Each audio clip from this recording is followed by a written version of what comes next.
Assalamualaikum warahmatullahi wabarakatuh. Selamat datang mahasiswa bimbingan saya. Pertama-tama kita panjatkan puji syukur kehadirat Allah Subhanahu wa taala yang telah memberikan kesehatan pada kita semua sehingga hari ini kita bisa menyajikan sebuah materi untuk pembekalan kalian yang ada di rumah. Baik, sholawat serta salam mari kita syurahkan kepada junjungan Nabi kita Nabi Muhammad SAW yang telah memberikan seluruh kehidupannya untuk kita sebagai umat manusia. Kita berdoa dulu kepada Allah Subhanahu wa taala karena di dalam masa pandemi sekarang ini COVID-19 ini jumlahnya terus bertambah. Kita berdoa semoga wabah ini cepat berlalu dan kembali aktivitas seperti biasa. Baik, dalam hal ini saya Bahri Kamal sebagai dosen Politeknik Harapan Bersama di Prodi D3 Akuntansi akan memberikan sebuah persiapan sidang tugas akhir kepada mahasiswa bimbingan saya dan pada umumnya yang sedang melakukan tugas akhir ataupun skripsi, karena pada dasarnya sidang akhir dan skripsi itu sama-sama penelitian. Kalau di kesehatan namanya KTI ya, karya tulis ilmiah di prodi kebidanan maupun di farmasi seperti itu. Baik, untuk persiapan sebelum sidang. Nah, sebelum itu tolong lihat, tonton video ini, disimak dari awal sampai selesai. Jangan di skip ya, karena saya akan menyampaikan secara sistematis. Jadi ditonton sampai habis seperti itu.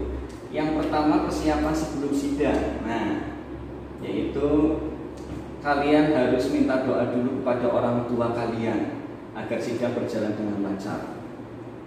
Karena ridhonya orang tua adalah yang akan diridhoi Allah Subhanahu wa taala, ya. Kemudian dokumen tugas akhir, buku referensi serta alat tulis harus ada di meja ya. Kamu harus ada di meja. Alat tulis, perangkat referensi, bukunya untuk sebagai bahan dasar daripada penelitian kamu. Buku pegangan referensinya apa? Ya, nanti barangkali ditanya sama dosen penguji, ada buktinya. Jadi tidak copy paste dengan Google saja seperti itu, atau ngambil kutipan dan kutipan yang lain. Yang ketiga adalah pastikan badan Anda dalam keadaan sehat. Sudah makan, sudah ke kamar mandi ya. Jadi ketika sidang tidak ada yang namanya mohon maaf saya ke kamar mandi dulu. Anda harus sudah siap. Ya, jadi jaga pola makan, tidur yang lebih awal, jangan sampai begadang dulu ya. Jaga kesehatan. Kemudian belajar secara maksimal. Anda harus totalitas belajar menguasai apa yang Anda tulis penelitiannya. Tugas akhir Anda adalah akan menentukan kelulusan Anda. Jadi meyakinkan kepada dosen penguji bahwa itu adalah hasil karya Anda sendiri. Seperti itu ya. Kemudian setelah belajar maksimal, Anda harus berdoa setelah berusaha dan berdoa. Oke, next.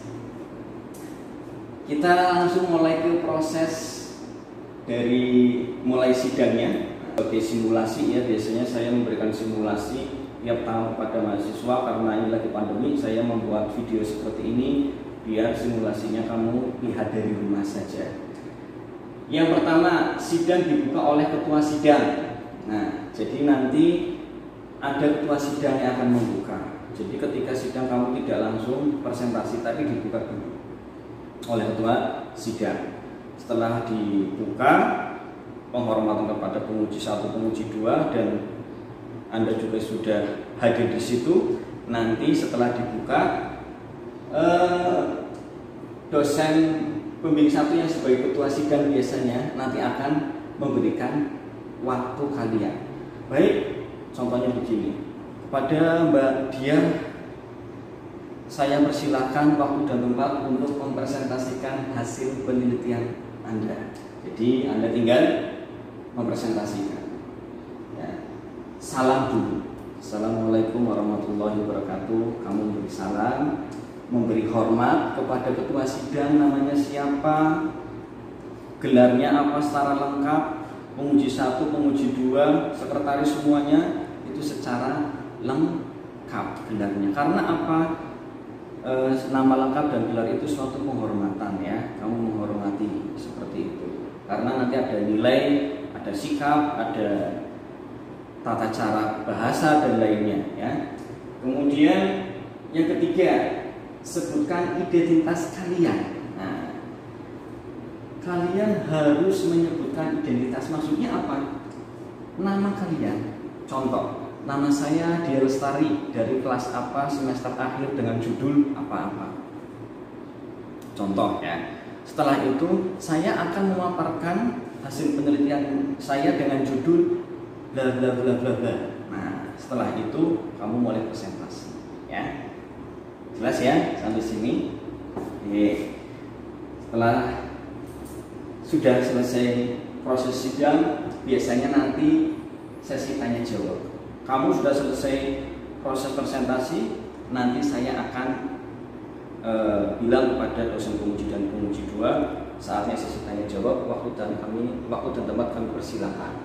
Nah, nanti kamu hadapan dengan penguji seperti itu.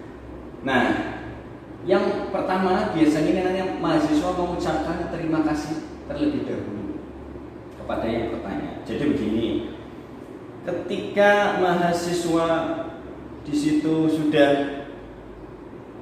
ada di ruangan sidang, nah ditanya oleh dosen penguji, kalian langsung bilang terima kasih. Terima kasih atas pertanyaannya Pak. Seperti itu, sederhana saja. Jangan sampai kalian bilang terima kasih, pertanyaannya sangat luar biasa, baik sekali Bapak dan Ibu. Nah, jangan begitu.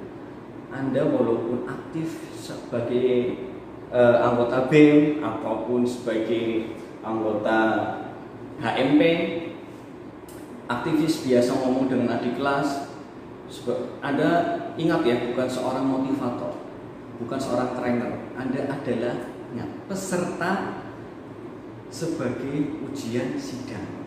Jadi Anda harus bersabar, kemudian sikap yang harus baik seperti itu. Kemudian yang kedua, hindari kalian menjawab dengan kesan membantah atau menentang. Meskipun kadang pertanyaan dosen penguji itu cenderung sekedar menyalahkan. Ini pasti. Di dalam hal ini pasti yang namanya dosen akan menguji kalian, ya, tidak hanya menguji secara materi, tapi menguji mental kalian, seperti itu ya. Jadi kalian jangan kesannya membantah. Oh, nggak bisa begitu Bu, nggak bisa begini Bu. Nah, nggak boleh begitu. Ya Bu, baik Bu, seperti itu ya. Kemudian yang ketiga, akan ada pertanyaan komprehensif yang bersifat mendasar terkait dengan penelitian. Di sini akan ada pertanyaannya. Biasanya yang namanya penelitian itu hubungannya dengan komprehensifnya. Kalau Anda penelitiannya pajak, ya pasti tentang pajak ditanya. Nah, ini sangat krusial sekali, Anda harus menguasai. Jadi kalau judulnya pajak, ya Anda harus tahu, oh yang namanya pajak berarti begini. PPh pasal 21 tentang ini, BPOP, wajib pajak orang pribadi. Nah, Anda harus menguasai tentang judul Anda. Anda harus menguasai tentang materi, karena berkesinambungan ya.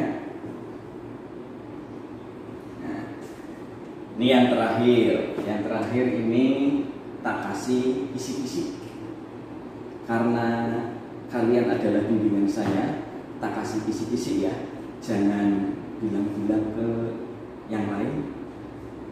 Saya biasanya ketika sidang, ya, karena saya menurut pengalaman saya sebagai dosen penguji dan dosen pembimbing, itu ketika sidang ini kisi-kisinya tak kasih tahu kalian. Yang pertama adalah alasan pemilihan judul.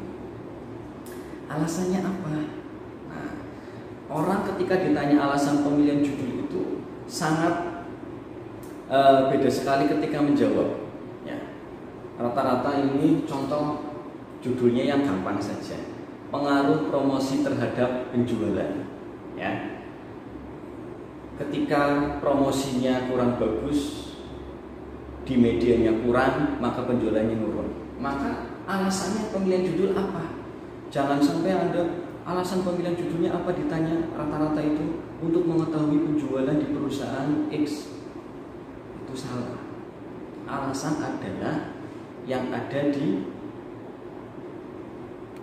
bab 1 tentang latar belakang. Itu ada alasannya. Kalian dalam membuat latar belakang juga harus bagus. Di situ akan ada masalah yang mengerucut. Jadi membuat latar belakang itu secara umum, kemudian mengerucut kepada permasalahan yang ada sehingga kamu mengambil judul itu. Maksudnya begitu ya. Kadang saya melihat di latar belakang sampai 5 lembar permasalahannya nggak ada. Nah, itu meninggal 2-3 lembar jelas permasalahannya. Itu yang akan menjadi penelitian yang baik. Permasalahannya itu harus ada ya. Jadi permasalahannya apa? Oh ternyata promosinya kurang, makanya penjualannya turun. Makanya yang diangkat adalah alasannya karena di sana promosinya kurang, seperti itu. Jelas ya. Ibarat kata itu paling gampang contoh. Kalian memilih sang pacar. Kalau kamu ditanya, kenapa kamu pilih pacar dengan si A? Pasti jawabannya apa? Karena dia ganteng, karena dia baik hati. Nah, kalau masalah pacar pinter, giliran ditanya masalah alasan pemilihan judul, latar belakangnya, permasalahannya keder. Ya, ini rata-rata mahasiswa begitu. Ya. Jadi alasan dengan tujuan beda. Jelas ya sampai sini. Yang kedua adalah landasan teori. Landasan teorinya di sini sangat bagus karena penelitian yang bagus adalah landasan teorinya kuat. Teorinya menurut siapa? Teori siapa yang kamu pakai? Oh ternyata di sana promosi, pemasaran, marketingnya. Oh landasan teori misalnya pakai teorinya Cliff-Kotter, contoh ya. Kemudian yang ketiga biasanya penguji akan tanya jenis penelitian yang kamu lakukan ini jenis penelitian apa? Nanti kamu tinggal bilang, ya penelitian saya kualitatif atau kuantitatif. Tapi kalian harus jelaskan pengertian kualitatif dan kuantitatif secara detail, sesuai dengan referensi ya. Jangan menurut umum saja. Setelah ada tulisan, setelah ada hasil daripada jenis penelitian kamu kualitatif atau kuantitatif, pasti hubungannya dengan nomor 4, metode analisis data. Oke, kamu penelitiannya kuantitatif, analisis datanya apa? Oh, kalau kuantitatif berarti berbentuk angka. Oh, analisisnya pakai menggunakan SPSS versi 26 yang terbaru. Contoh. Nggak apa-apa. Kamu sebutkan, oh di dalam metode analisis ada uji T, uji F yang dari mulai uji regresi, validitas, reliabilitas, bla bla bla dan uji yang lain. Kalian tinggal jelaskan metode analisis datanya. Kalau kualitatif, ya kamu jelaskan metodenya apa. Seperti itu. Jadi nyambung. Ada permasalahan, ada teori, ada jenis penelitiannya, ada analisisnya, baru hasil. Nah, di sini pertanyaan paling banyak adalah hasil penelitian. Di sini akan mengetes daripada penelitian kamu dibuatkan ya. Kamu akan dipancing emosinya. Ya. Jadi jangan sampai kalian katakan seperti itu jadi down. Ya, kalian harus tetap semangat. Ini ujian, ini sidang. Tidak hanya materi saja, tapi perasaan kita juga diuji ya. Nah, seperti kalian itu ketika menghadapi calon mertua pasti ngomongnya agak ragu, panas dingin dan lainnya, itu campur aduk. Ketika sedang juga sama nanti kamu ya. Jadi kamu di sini tenangkan diri. Kemudian yang keenam, yang terakhir adalah ini kesimpulan, saran dan data pendukung sebagai lampiran. Dalam penelitian kesimpulan dan saran itu menjadi hasil akhirnya yang akan diangkat nanti menjadi abstrak dan lainnya. Jadi data pendukungnya sebagai lampiran itu harus lengkap dan valid. Biasanya dosen penguji itu melihat mana data lampirannya, data pendukungnya. Nah, laporan keuangannya ini dari perusahaan X, dari perusahaan Y. Oke, kok nggak ada stempel perusahaannya? Oh, ini nggak resmi ya, ini nggak valid ini. Nah, kamu lengkapi. Jadi datanya benar-benar bagus ya di lampiran tersebut. Ya, ini aja secara garis besar kisi-kisinya buat kalian. Nanti untuk lengkapnya kita diskusi di kolom komentar di bawah ini ya. Nanti kalian bertanya, saya akan menjawabnya. Kita sharing-sharing di situ. Nah, karena ini sudah selesai, saya mohon maaf ya apabila ada kesalahan dalam hal ini. Semoga video ini bermanfaat untuk kalian. Saya doakan semoga kalian itu lulus ujian tugas akhir dengan baik dan lulus semua, bisa wisuda semua. Amin. Ya, saya akhiri sampai di sini. Billahi taufiq wal hidayah wal ridho wal inayah. Usikum wa nafsi bitaqwallah. Fastabul khairat. Wassalamualaikum warahmatullahi wabarakatuh.